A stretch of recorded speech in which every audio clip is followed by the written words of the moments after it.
Tourism at one of Indonesia's most famous volcanoes is slowing down after weeks of active volcanic activity.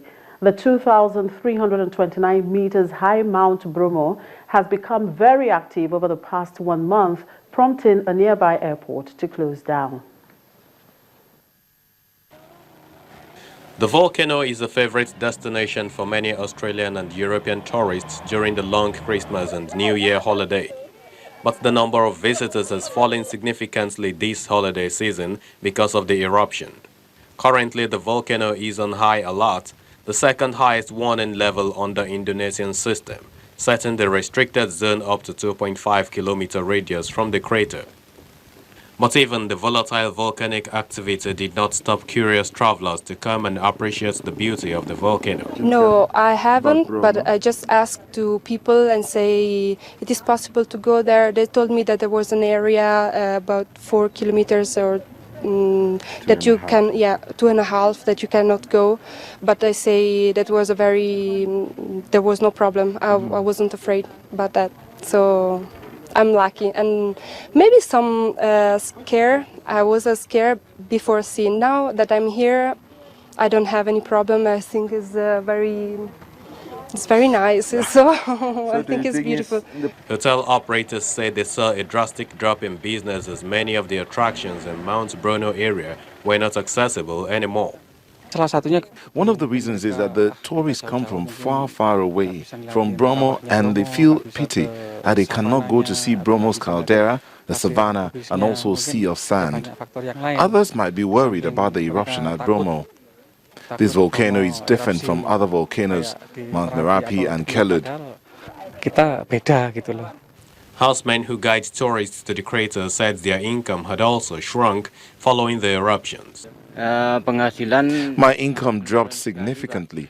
Usually a lot of tourists come to Bromo at this time of the year, but with the current situation, I have no customer at all. The volcanic activity is closely monitored by officials from local geology agency. Head of the observations post at Mount Bromo said it was still safe to visit the volcano as long as visitors stayed outside the restricted zone. It is safe as long as the visitors stay outside the restricted area so they can appreciate the landscape and beauty of Mount Bromo. Now is a good moment to visit because they don't have to wait another 5 years. The scenic Mount Bromo last erupted in 2011. It is one of the nearly 130 active volcanoes that straddle the so-called Ring of Fire, a highly active seismic zone where different plates on the Earth's crust meet around the shores of the Pacific Ocean. Ecuador has launched operations at the Mirador mining project, the country's first large-scale copper exploration project with output expected to be online for 2018.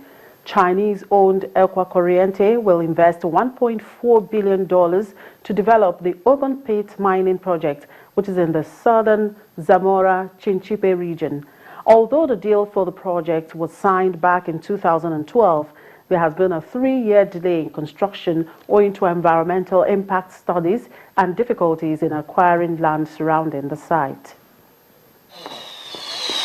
The opening ceremony, which included a fireworks display, was also marked by protests by local families who were evicted from their lands to make way for the mining project.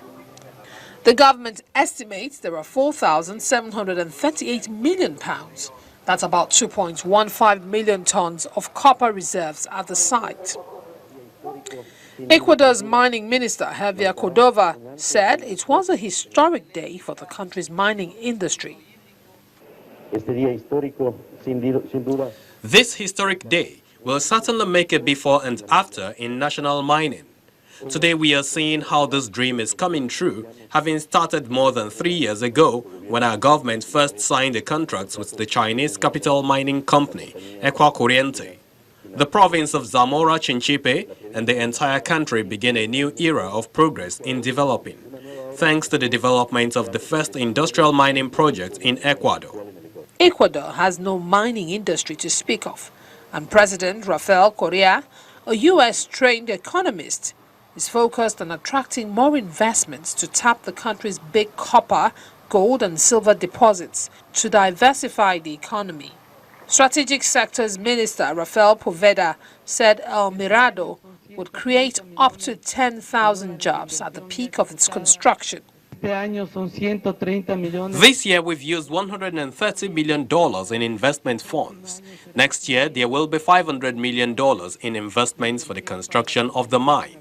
And in 2017, there will be an additional $800 million which are already committed for the construction of this mine. As far as job creation is concerned, we already have 400 people working on the Mirado projects directly. At the peak of the mine's construction, we hope to have 2,800 direct jobs and up to 10,000 jobs between both direct and indirect jobs. Well, that's it on the program. Tomorrow is another day. Have a very good afternoon.